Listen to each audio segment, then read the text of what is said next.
এই city corporation একটা যুগান্তকারী কাজ শুরু করেছে। আমি সচক্ষে দেখেছি যে রিক্সার যে ভ্যান, এটি একটি ছোট রিক্সা ভ্যানে করে 10 জন গাদাগাদি করে আসে।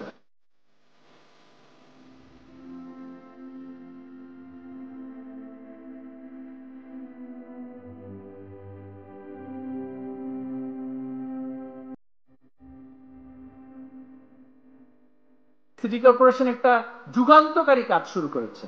ইতিমধ্যে এই ধরনের একটি কাজ মাননীয় প্রধানমন্ত্রীর নির্দেশে আমরা চট্টগ্রামে পাইলটিং হতে দেখেছি।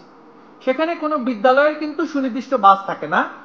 সেখানে যেহেতু শহরটা ঢাকা শহর থেকে ছোট, একটি নির্দিষ্ট সংখ্যক বাস সেখানে বিদ্যালয়গুলোতে নির্দিষ্ট সময়ের মধ্যে সেটা চলে, এক বিদ্যালয় থেকে আরেক বিদ্যালয়ে যায় এবং নির্দিষ্ট রুটে সেটা চলে। শিক্ষার্থীরা, যে কোনো স্কুলের শিক্ষার্থী, সেখানে 5 টাকা দিয়ে তারা সেই সার্ভিসে ব্যবহার করতে পারেন, শিক্ষার্থীদের জন্য শুধু। আর ভর্তুকির যেটা আমরা করেছি, সেখানকার একটা শিল্প প্রতিষ্ঠান জিপিএইচ গ্রুপ, অবশ্যই যেহেতু তারা সহযোগিতা করছে, নাম বলতে এখানে কোনো দ্বিধা নেই, তারা বিজ্ঞাপন হিসেবে বাৎসরিক যে গ্যাপটি প্রায় 1 কোটি টাকার কাছাকাছি বা এর চাইতে কিছু বেশি, সেটা তারা সেখানে দিয়ে দেন এবং সেটা কিন্তু আমাদের সেই শহরে শিক্ষার্থীদের জন্য খুবই উপকার হয়েছে। আমি সচক্ষে দেখেছি যে রিক্সার যে ভ্যান, এটি একটি ছোট রিক্সা ভ্যানে করে 10 জন গাদাগাদি করে আসে এবং জীবনের হুমকিটা প্রত্যেকদিন হাতের মধ্যে নিয়ে রাখে।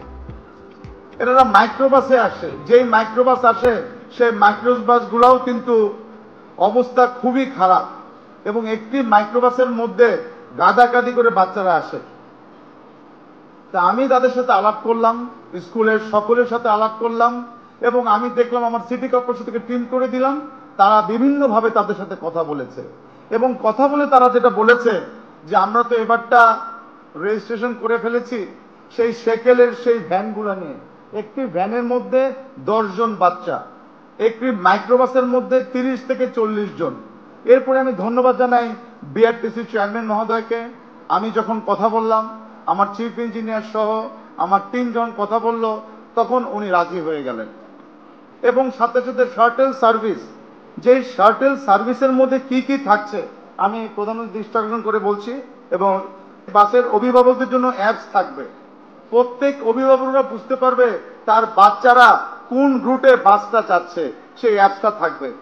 অ্যাপের মাধ্যমে বুকিং দিতে পারবে, অ্যাপের মাধ্যমে ট্র্যাকিং করতে পারবে। স্কুল কর্তৃপক্ষের জন্য ডিএনসিসির একটি ড্যাশবোর্ড থাকবে। একটি বাসের মধ্যে একজন ম্যানেজার থাকবে, ট্রিপ ম্যানেজার যাকে বলা হয়, এবং প্রতিটি বাসের ভিতরে সিসি ক্যামেরা থাকবে। এটি আমি ধন্যবাদ জানাই আমার পুলিশ কমিশনারকে, উনি আমাকে বলেছিলেন আমরা, এবং 24/7 সেই হটলাইন সাপোর্ট থাকবে। তাদেরকে সিকিউরিটি দেওয়ার জন্য আমাদের Dhaka police commissioner, DMP, DNCC, আমাদের বিআরটিসি এবং আমাদের শাটল সার্ভিস, আমরা এই প্রোগ্রামগুলো করেছি। প্রাথমিকভাবে 450 জন ছাত্র আমরা অলরেডি পেয়ে গিয়েছি এবং আমাকে কথা দিয়েছে যে আগামী জানুয়ারি মাসে আরো 3000 ছাত্রছাত্রী এই সার্ভিসটা নিতে চায়।